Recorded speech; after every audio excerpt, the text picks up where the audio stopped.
Gerek 28 Şubat darbesi olsun ve gerek daha önce yapılmış olan darbeler maalesef ülkemizin ilerlemesine sekte vurmuş ve 10 yıllarca gerilemesine sebep olmuştur.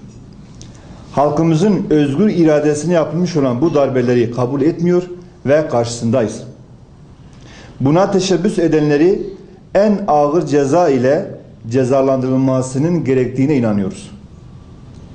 Bu bağlamda 28 Şubat süreci ile ilgili soruşturmanın devam ediyor olmasını müsbet bir gelişme olarak görüyoruz. Yalnız bu soruşturmada sadece asker ayağıyla yetirilmesini de eksik buluyoruz.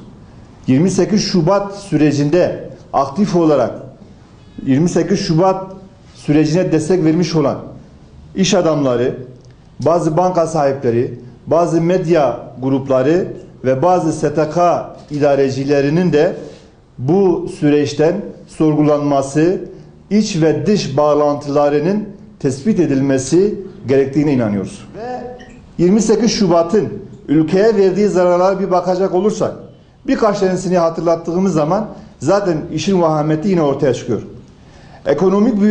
Ekonomi büyük darbe aldı.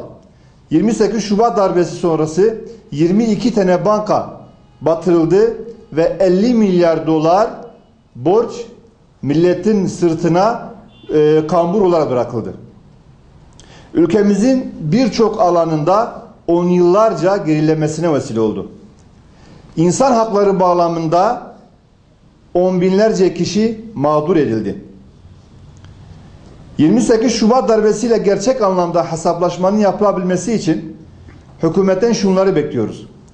Darbeyi yapanlar, azmedenler, iç ve dış mihraklarla olan bağlantılarının tespit edilerek gereğinin yapılması. Darbe sonucu maddi ve manevi yönden mağdur olan kişilerin haklarının iade edilmesi. Darbe sonucu kapatılan Refah Partisi, Milli Gençlik Vakfı, İslami vakıf ve derneklerin tüm hak ve mal varlıklarının iade edilmesi gerekmektedir. Değerli basın mensupları, hepimizin bildiği gibi 27 Şubat 2011 yılında merhum Erbakan hocamız vefat etmişti. Bu sene onun ikinci vefat yıl dönümünü idrak ediyoruz.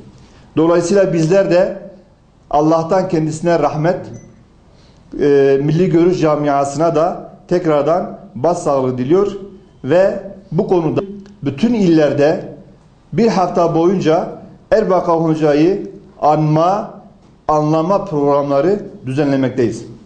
Bu vesileyle tekrar kendisine Allah'tan rahmet diliyoruz.